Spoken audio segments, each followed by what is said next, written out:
بعض اوقات قرآن کے مقابلے میں ڈٹ جاتے ہیں، علماء ڈٹ جاتے ہیں، یہ عجیب بات ہے، اللہ کے مقابلے میں آ جاتے ہیں۔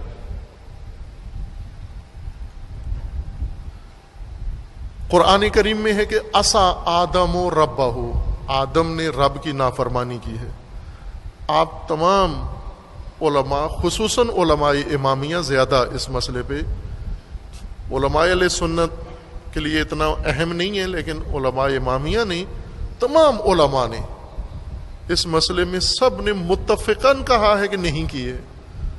قرآن کہہ رہے کیے، عصا آدم و ربہ، آدم نے رب کی نافرمانی کی ہے وہ شجرہ کھا کر، یہ کہتے ہیں کہ نہیں کیے۔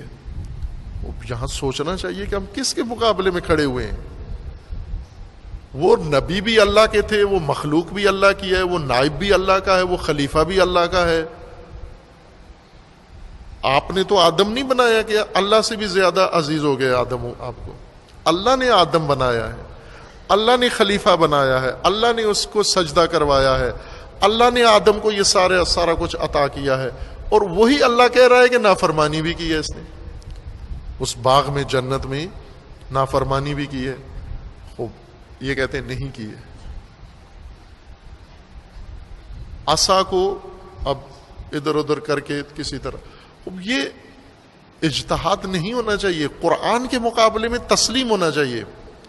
قرآن فرما رہا ہے، ٹھیک ہے، قبول ہے، ہمیں سمجھنے نہیں آتی۔ خوب ظاہر ہے کہ اب علماء نے جو مسئلہ اٹھایا کہ ایک طرف سے ہم کہیں کہ آدم علیہ السلام نبی ہیں، نبی معصوم ہوتا ہے، اور ادھر سے قرآن یہ کہہ رہا ہے کہ انہوں نے نافرمانی بھی کیا، تو عصمت اور ان دو کو آپس میں جم کیسے کریں، اکٹھا کیسے کریں؟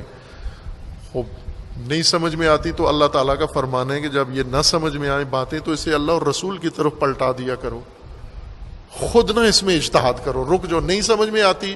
وہ بہت ساری چیزیں نہیں سمجھ میں آتی انسان کو، وہ کہہ دیتا ہے نہیں سمجھ میں آتی، جس طرح متشابہات کے بارے میں ہے کہ ان کے اگر آپ تعویل نہ کرو، چونکہ ان کی تعویل اللہ کے علم میں آپ کے پاس آئے، آپ ان کا علم اللہ کی طرف پلٹا دو۔